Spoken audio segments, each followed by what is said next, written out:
Para jamaah sekalian yang tiang hormati, pada ayat yang ke-49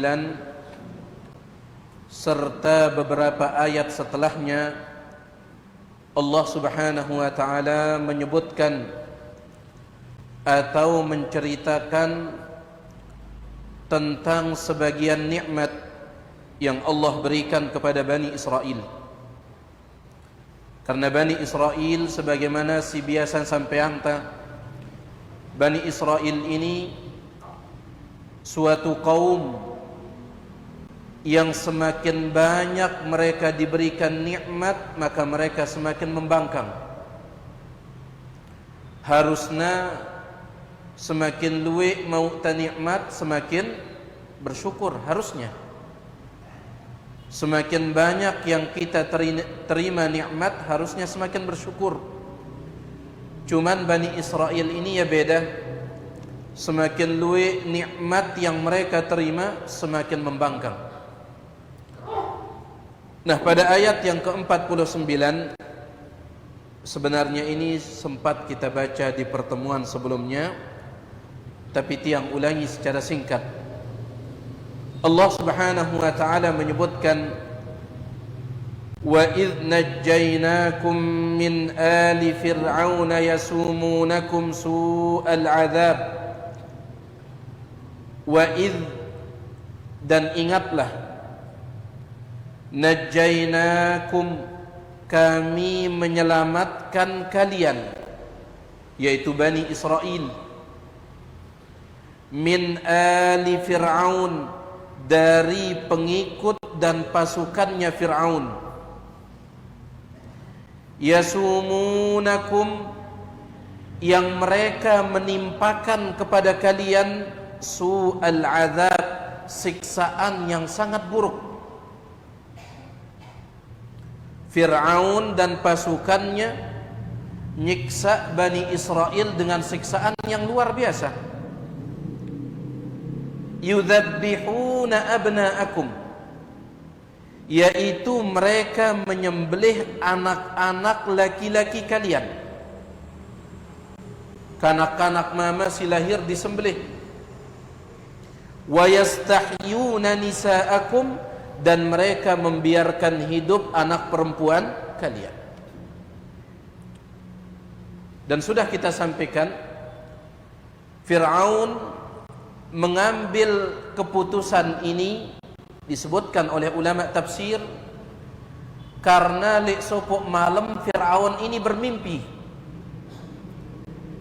Dia bermimpi melihat api datang dari Palestina.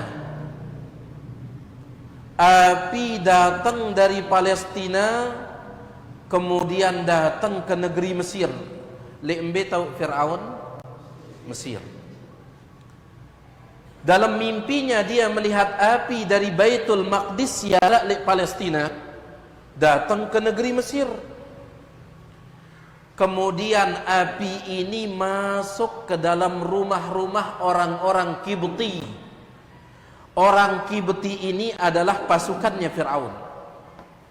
Selaput balen dengan Kibti dimasuki oleh api tersebut.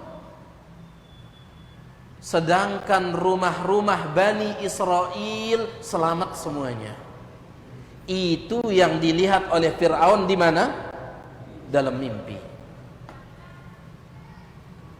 Api belik ia datang dari Baitul Maqdis ke Mesir. Selaput bale pasukannya Fir'aun dimasuki oleh api tersebut.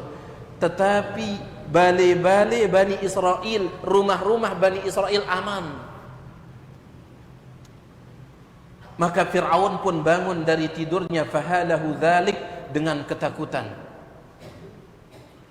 Langsung dia kumpulkan tukang sihirnya, dia kumpulkan para dukunnya, dia kumpulkan paranormalnya, bertanya, apa tafsiran mimpi saya ini?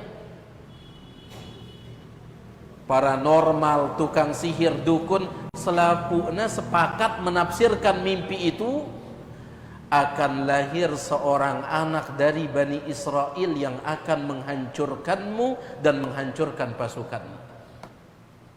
Ya.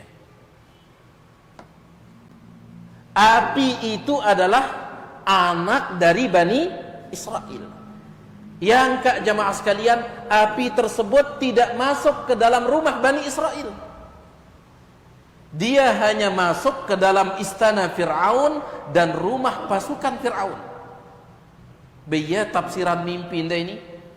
Gen lahir sopok kanak mama dari kalangan Bani Israel gen ngancurang ida. Maka Fir'aun langsung mengeluarkan keputusan sembelih selaput kanak mama. Subhanallah.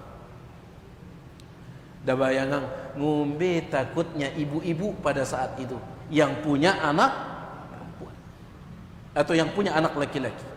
Bagaimana takutnya mereka? Ya, subhanallah.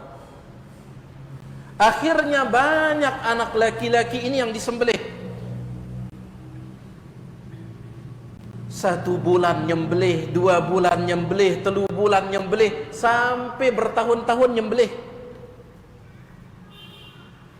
Akhirnya pasukan Fir'aun mengatakan, wahai Fir'aun, wahai raja, kalau semua anak laki-laki kita sembelih, maka tidak akan ada yang kita jadikan budak nanti. Saigen gawe angkebon ta, saigen gawe bangket ta, saigen miang ita bali, saigen tasuru ini, tasuru itu. Siapa lagi? Karena Fir'aun dan pasukannya yang mereka perbudak itu Bani Israel. Ya. Habis anak laki-laki ini. Akhirnya Fir'aun membuat keputusan baru, yaitu nyembelih 1 tahun dan libur nyembelih 1 tahun. La ilaha illallah. Nyembelih setahun, libur setahun. Nabi Musa lahir di tahun penyembelihan, sedangkan saudara beliau Nabi Harun lahir di tahun libur penyembelihan. Makanya darak cerita Nabi Harun ini disembunyikan oleh ibunya, darak cerita Yaman, karena dia lahir di tahun libur. Ya. Adapun Nabi Musa, dia lahir di tahun penyembelihan. Nah, Allah Subhanahu wa taala mengingatkan, ingat ini wahai Bani Israel, bagaimana kami menyelamatkan kalian dari pasukan Fir'aun yang menyiksa kalian dengan siksaan luar biasa. Nyembelih anak dasi mama, membiarkan anak dasi nina. Kemudian Allah katakan, wa fi dzalikum, di dalam kami menyelamatkan kalian itu, bala'un, terdapat bala, min rabbikum azim, yang besar dari Tuhan kalian. Angkun kami si nyelamatang ida wahai Bani Israel, itu adalah bala yang besar. Kemarin tiang tanya pelungguh, apa makna bala? Apa arti bala secara umum? Bencana, musibah, itu bala. Bala itu artinya ujian, itu bala. Tetapi bala di dalam ayat ini ditafsirkan oleh Abdullah bin Abbas, ditafsirkan oleh Imam Mujahid, ditafsirkan oleh Imam Abul Aliyah. Bala di dalam ayat ini maksudnya nikmat. Kami menyelamatkan kalian dari Fir'aun dan pasukannya, itu adalah bala yang besar, maksudnya nikmat yang besar. Padahal bala ini artinya ujian, tetapi di sini artinya apa? Nikmat. Maka ini menjadi dalil kata para ulama, nikmat itu juga ujian. Nikmat itu juga ujian. Karena Allah dalam ayat ini nyebut nikmat dengan sebutan bala. Musibah ujian untuk melihat kita sabar atau tidak. Nikmat ujian untuk melihat kita syukur atau tidak. Dan Al-Imam Ibnul Qayyim mengatakan, ya luwean dengan gagal ujian nikmat daripada ujian musibah. Ya luwean. 20 tahun kita sabar, 20 tahun kita miskin, sabar. Tiba-tiba setelah 20 tahun miskin langsung kaya, lah sombong luar biasa itu. Justru di sini letak beratnya. Ya. Ujiannya besar ketika seseorang itu diberikan ujian dalam bentuk nikmat ini. Besar. Bukan berarti maksud tiang bala menengenoja dengan musibah, bukan. Ketika mendapatkan musibah itu ujian, maka bersabarlah. Ketika mendapatkan nikmat itu juga ujian, maka bersyukurlah. Ya. Nah, ini ayat yang ke-49. Kemudian ayat yang ke-50, wa idh faraqna bikumul bahra fa anjaynakum wa aghraqna ala fir'auna wa antum tanzurun.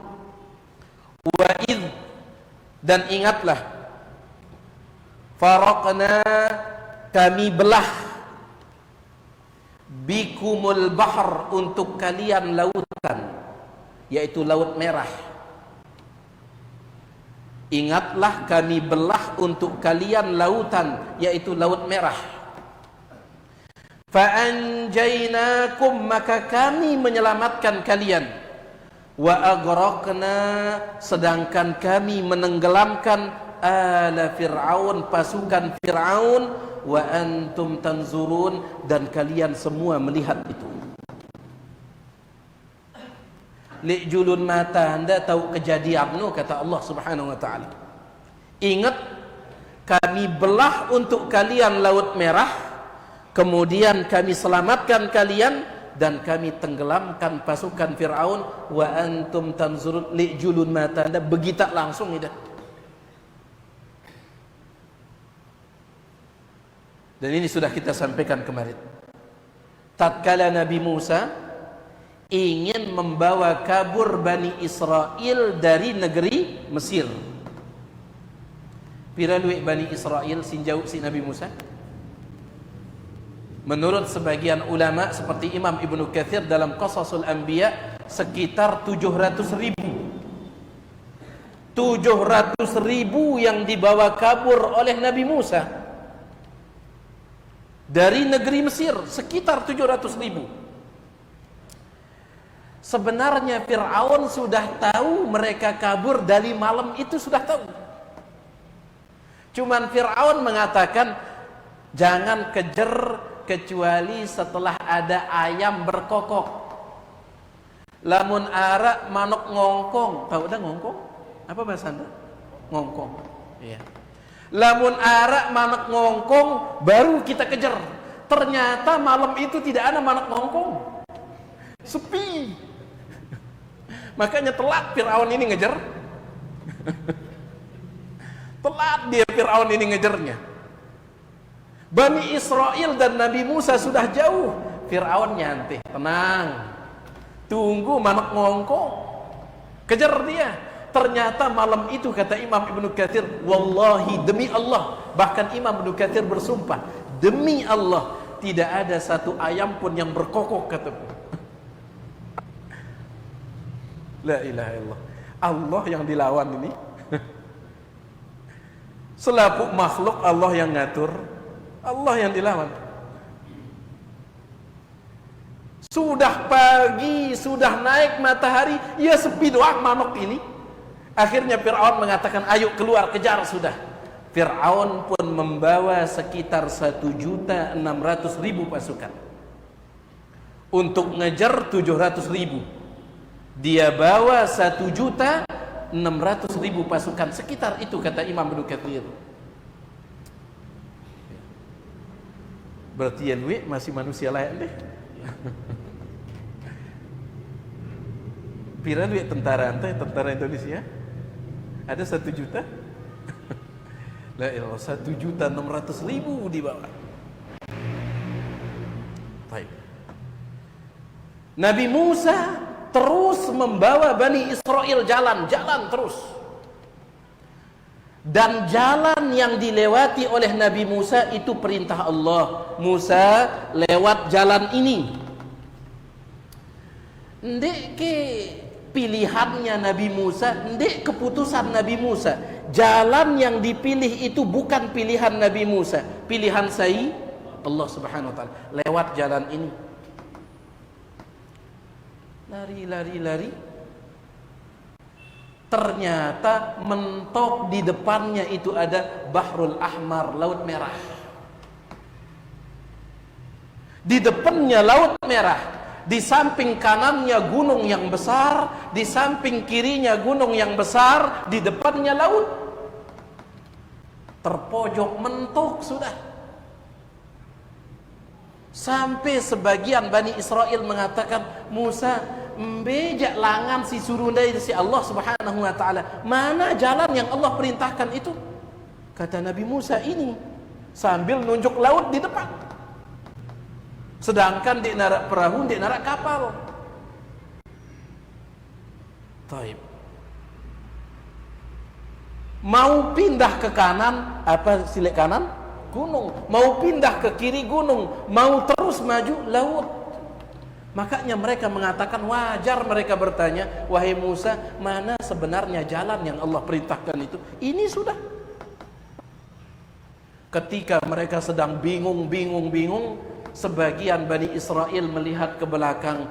Dari jauh kelihatan pasukannya siapa? Firaun. Pira luwekna? 1.600.000, 2 kali lipat, bahkan lebih. Kelihatan pasukannya Firaun. Allah ceritakan dalam Al-Quran, qalu inna lamudrakun. Bani Israel mengatakan, inna lamudrakun, ketangkap sudah kita ini.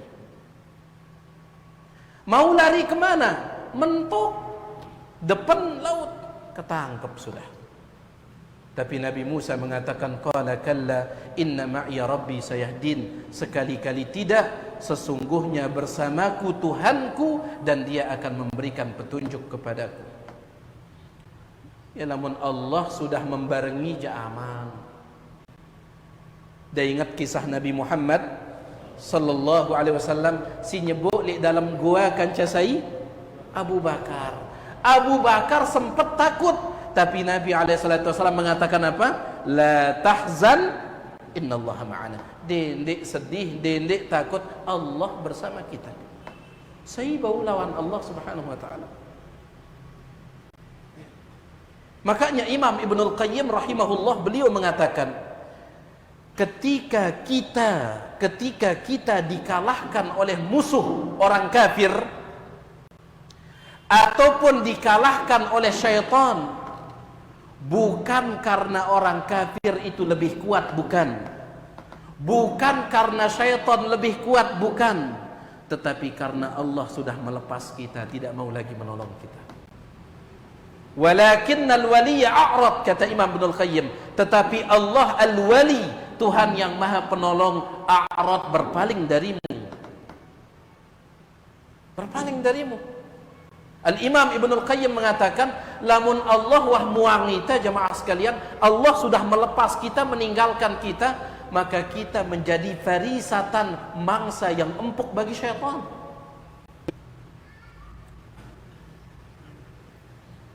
Kapan Allah meninggalkan kita? Kapan? Kalau kita meninggalkan Allah. Ya. Kalau kita meninggalkan Allah, Allah meninggalkan kita. Kalau kita membuang Allah Subhanahu wa taala, dek tamile mati le perintah Allah, dek tamile mati le larangan Allah tetap dikerjakan, maka Allah akan membuang kita. Dan saat itu kita akan menjadi mangsa empuk, makanan empuk bagi syaitan. Baik. Langsung Allah perintahkan Nabi Musa untuk memukul laut pakai tongkat. Allah sebut dalam Al-Quran, Allah katakan, anidrib bi'asakal bahar, wahai Musa, pukul pakai tongkatmu laut di depan itu. Dipukul. Famfalaqa, langsung belah lautan tersebut. Fakana kullu firqin kattaudil azim, setiap belahannya itu seperti gunung yang besar. Jadi mara angkunan tembok no laut ini, jalan di tengah itu, masya Allah, jalan tol. Jalan tol di tengah itu, kiri kanannya air laut itu bagaikan gunung yang besar. Nabi Musa dan kaumnya lewat. Ya. Misalkan ini lautnya, ini belahannya, dari sini lewat. Setelah selamat, setelah berhasil lewat, Nabi Musa ingin memukulnya lagi. Antik nangumbe, antik besai. Setelah berhasil lewat, Nabi Musa ingin memukulnya supaya bersatu. Tetapi Allah mengatakan, watrukil bahra rahwa, biarkan laut seperti itu. Supaya apa? Supaya Fir'aun dan pasukannya masuk dan tenggelam. Jadi jemaah sekalian, beberapa ayat yang akan kita baca ini selaputnya cerita tentang Nabi Musa dan Fir'aun. Ya. Cerita Bani Israel, ngumbe nikmat yang Allah berikan kepada Bani Israel. Mudah-mudahan dek dah kejap deh. Itu cerita ini. Ya. Kita cerita kemudian di luar hujan. Mai idap tertinduk kah? Cuman itu cerita Al-Quran. Cerita Al-Quran. Taib. Allah mengatakan wa antum tanzurun, kalian melihat kejadian itu. Pelunggu lihat 1.600.000 ditenggelamkan oleh Allah, dibinasakan oleh Allah dalam sesaat. Dari sini ulama mengatakan tidak ada harganya manusia ini kalau menentang Allah. Tidak ada harganya. Tidak ada harganya. Tetapi manusia yang beriman kepada Allah, coba dah baca hadis Nabi SAW, la zawalud dunya ahwanu indallah min qatli nafsin mu'minah. Hancurnya dunia lebih ringan di sisi Allah daripada terbunuhnya satu orang beriman. Sekik dengan beriman yang terbunuh lebih berat di sisi Allah daripada hancurnya dunia. Lagu lamun dengan sindik beriman 1.600.000 Allah binasakan. Gak ada harganya. Gak ada harganya. Yang membuat kita berharga ini bukan tubuh kita yang gagah, kulit kita yang putih, hidung yang mendek. Innallaha la yanzuru ila suwarikum wala ajsadikum. Allah tidak melihat wajah kalian, tubuh kalian. Walakin yanzuru ila qulubikum wa a'malikum. Yang Allah lihat atinda amal dah. Ya tahu tak harga kita ini, hati kita dan amal kita. Ya, benengka de kita pemain bola jemaah sekalian. Satu orang pemain bola dijual sekian triliun di dunia. Orang-orang kafir, lagu di sisi Allah tidak ada harga, tidak ada harga. Yang berharga di sisi Allah itu hati manusia ini dan amalan manusia. Ya. Baik.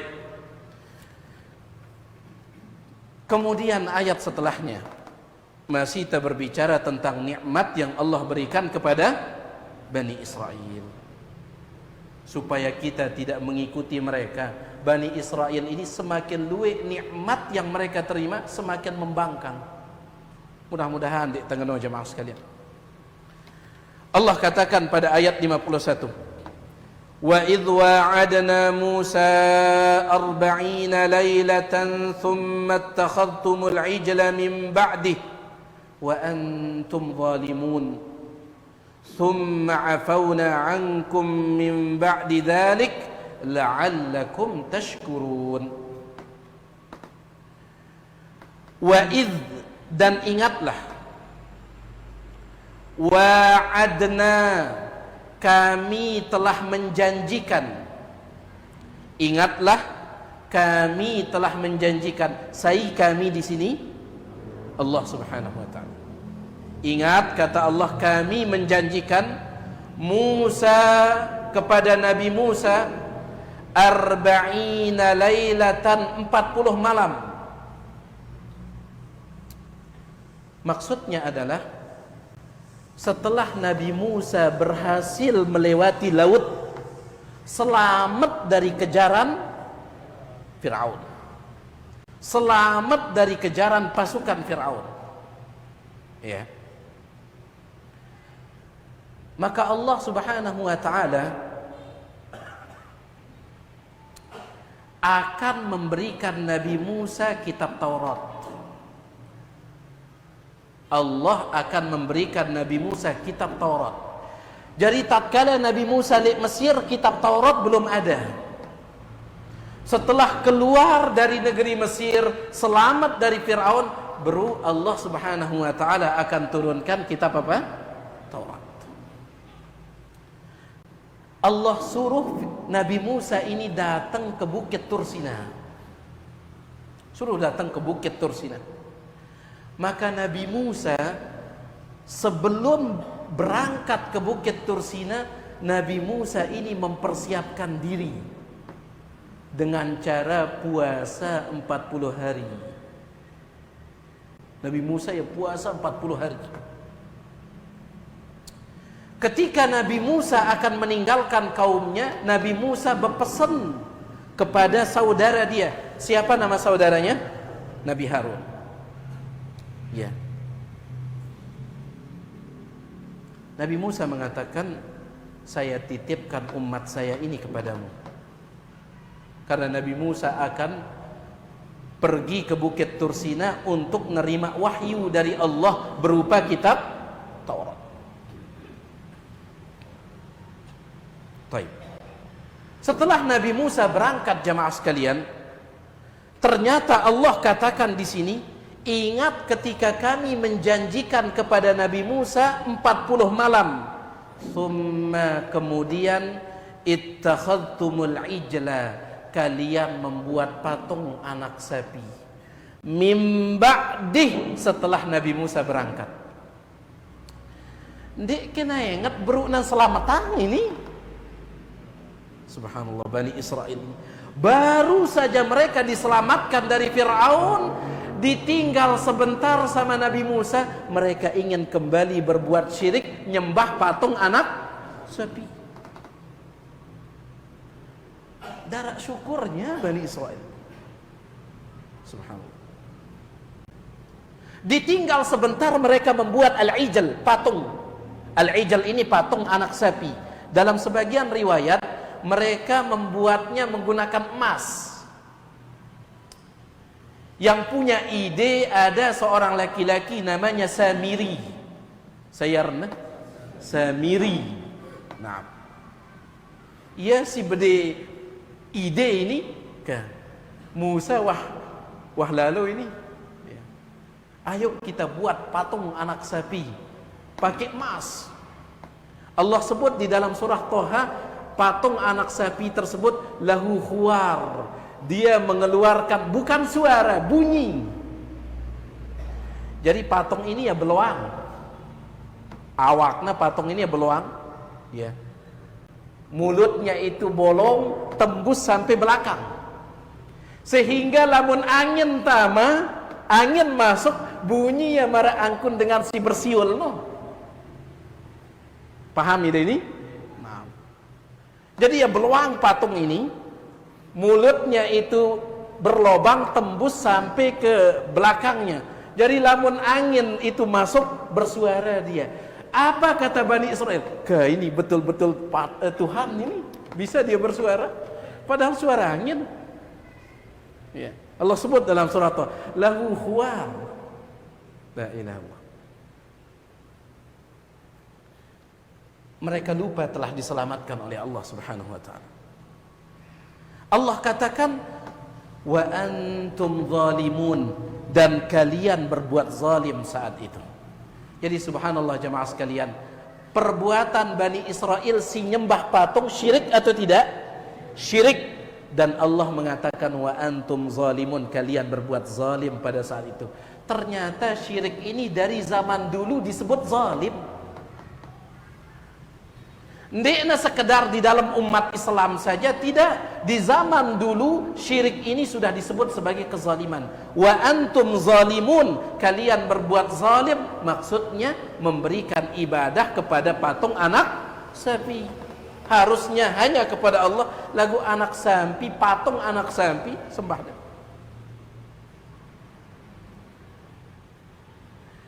Di mana letak nikmat Allah di sini? Letak nikmat Allah adalah setelahnya. Tsumma afauna ankum, kemudian kami maafkan kalian. La ilaha illallah. Kami maafkan kalian. Mim ba'di dzalik, setelah itu, setelah kalian berbuat syirik terang-terangan, nyembah patung anak sapi, kami maafkan kalian. La'allakum tashkurun, tujuannya satu, mudah-mudahan kalian bisa bersyukur. Lagu ende angka dendek jamaah kita mengikuti Bani Israil ini. Allah banyak menceritakan mereka dalam Al-Quran supaya kita tidak ikut. Hanya satu tujuannya, la'allakum tashkurun, semoga kalian bersyukur. Ya. Nabi Musa alaihissalam tidak tahu di sana di Bukit Tursina. Allah beritahukan dia, kaummu kembali menyembah selainku. Nabi Musa sudah dapat kitab Taurat. Ule-ule Nabi Musa ini jamaah sekalian, ya, si angkun gedeknya, marahnya Nabi Musa, dia pegang jenggot Nabi Harun. Dalam Al-Quran surah Toha, dia pegang jenggotnya Nabi Harun, maka Nabi Harun mengatakan, ya bena ummi la ta'khud bi lihyati wala bi ra'si. Semetonku, dendek pegang jenggotku, dendek pegang otakku, kata Nabi Harun. Jangan pegang jenggotku. Ini menunjukkan para nabi itu punya jenggot. Makanya di antara sunnah fitrah dalam hadis riwayat Imam Muslim, 10 termasuk sunnah fitrah, di antaranya i'fa'ul lihyah, memelihara jenggot. Apa maksud sunnah fitrah? Sebagian ulama mengatakan singarninna sunnah fitrah adalah sunnah semua para nabi dan para rasul. Ndikna Nabi Muhammad doang. Semua nabi, semua rasul mengamalkannya, itu namanya sunnah fitrah. Dan di antara sunnah fitrah i'fa'ul lihyah, memelihara jenggot. Selapu nabi berjenggot. Ya. Selapu nabi berjenggot. Baik. Nabi Musa marah, dia pegang jenggot saudaranya Nabi Harun. Lalu setelah Nabi Harun menjelaskan, maka Nabi Musa langsung mendatangi Samiri dan kaumnya. Taurat siara li tangan Nabi Musa ini langsung dilemparkan oleh Nabi Musa. Kebetulan Taurat ini dalam bentuk alwah, papan-papan. Ya. Dan kelebihan kitab Taurat jamaah sekalian, Allah tulis langsung dengan tangannya. Kitab Taurat ini sebagaimana dalam hadis yang sahih. Beda kanca Al-Quran, lamun Al-Quran ya turun bebungkulan ke. Ndi. Kita tahu Al-Quran dikumpulkan di zaman Abu Bakar. Kemudian ditulis lagi di zaman Utsman. Al-Quran. Lamun kitab Taurat ini memang ya turun bebungkulan. Langsung turun berbentuk alwah, papan-papan, dilempar oleh Nabi Musa alaihissalam saking marahnya. Syekhul Islam Ibnu Taimiyah rahimahullah, beliau mengatakan, seandainya kita yang melakukan seperti itu terhadap Al-Quran, idang ngenti Al-Quran kemudian dilempar, maka kita keluar dari Islam, kita kafir gara-gara itu, kata Ibnu Taimiyah. Tetapi kenapa Nabi Musa tidak? Pertama, Nabi Musa sedang marah, tahu ada dengan CD tertutup ininya. Kemudian yang kedua, Nabi Musa itu adalah salah satu hamba yang sangat dekat dengan Allah Subhanahu wa taala. Ya.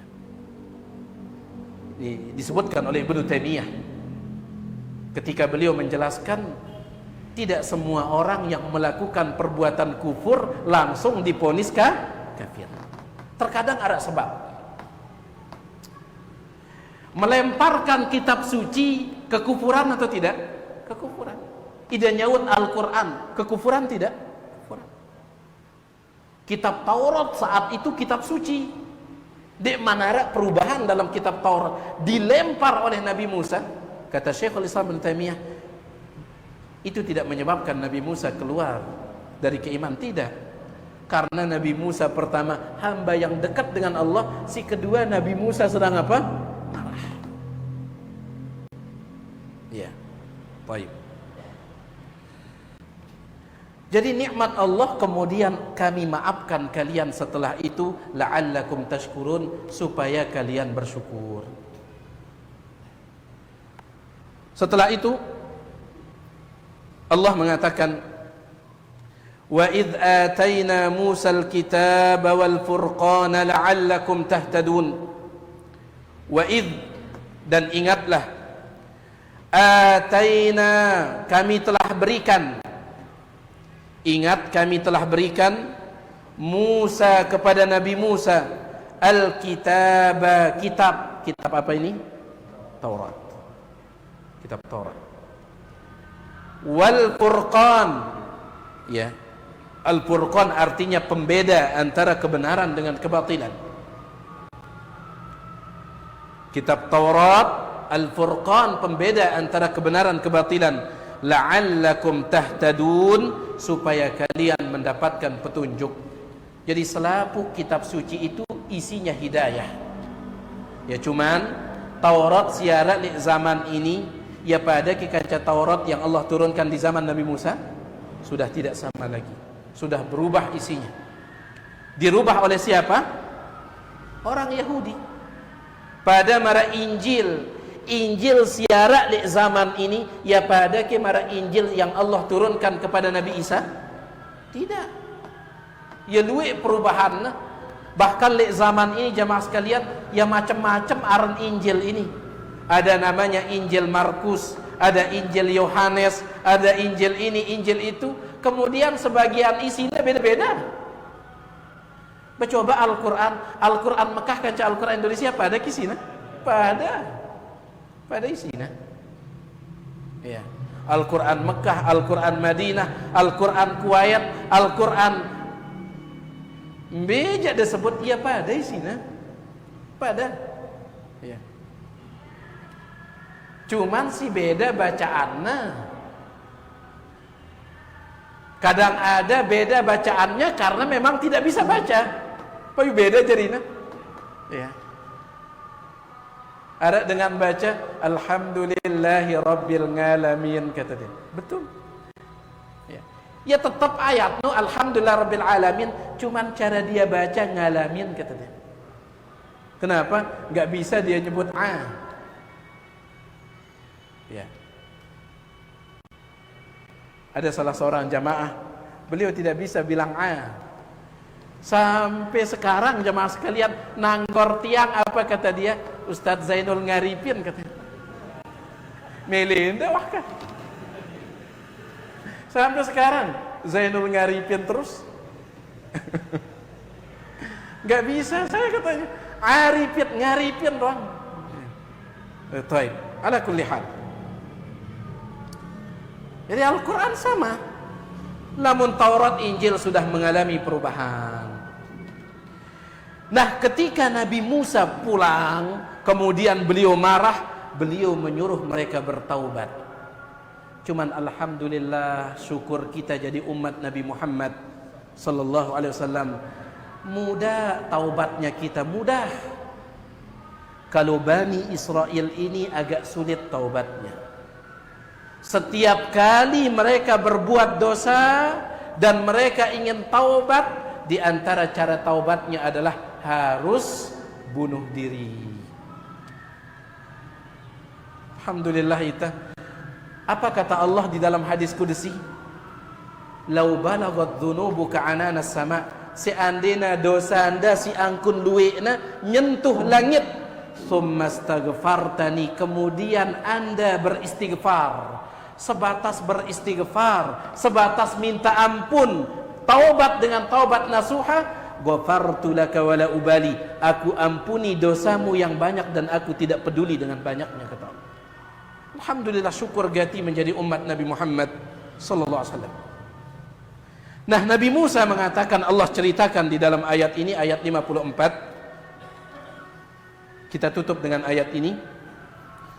Wa idh qala Musa liqaumihi ya qaumi innakum zalamtum anfusakum.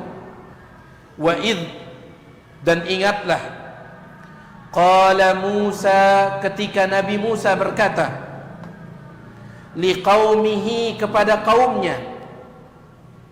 Dan ingat tatkala Nabi Musa berkata kepada kaumnya, "Ya qaumi, wahai kaumku, innakum sesungguhnya kalian zalamtum anfusakum menzalimi diri kalian. Kalian menzalimi diri kalian bittikhadhikumul ijl, dengan cara membuat patung anak sapi." Jadi si rugi dah sendiri. Allah tidak mengatakan melalui perkataan Nabi Musa, kalian menzalimi Allah dengan membuat patung anak sapi. Allah tidak mengatakan seperti itu. Tetapi Allah perintahkan Nabi Musa mengatakan, kalian menzalimi diri kalian. Karena si rugi kalian sendiri yang rugi. Ketika membuat patung anak sapi, si rugi kalian sendiri, bukan Allah. Fatubu, maka bertaubatlah kalian, ila bari'ikum, kepada pencipta kalian, yaitu Allah. Bagaimana caranya? Faqtulu anfusakum, maka bunuhlah diri kalian. La ilaha illallah, bunuhlah diri kalian. Dalam sebagian riwayat, Allah perintahkan Nabi Musa mengumpulkan orang-orang yang nyembah patung anak sapi itu. Ternyata ndekna selapu umat Nabi Musa, tidak semuanya. Sebagiannya yang menyembah kumpul. Nah, yang tidak menyembah itu dikasih khonajir. Khonajir itu apa bahasa anta? Ladik sibele itu? Ladik sudah ya? Pelakas, yaitu pedang sibele itu. Ya. Semuanya itu megang. Yang tidak menyembah itu megang. Disuruh, kalian yang tidak nyembah, yang pegang pedang, bunuh ini. Tetapi mereka ternyata tidak enak hati, ndek mai angan Bani Israel. Masa kita akan bunuh? Di antara yang nyembah itu orang tuanya, di antara yang nyembah itu anaknya sendiri. Masa saya akan bunuh ini? Dalam sebagian riwayat kata Imam Ibnu Katsir, maka Allah pun mendatangkan kabut yang hitam sehingga gelap luar biasa. Nah, sekarang rantek sudah.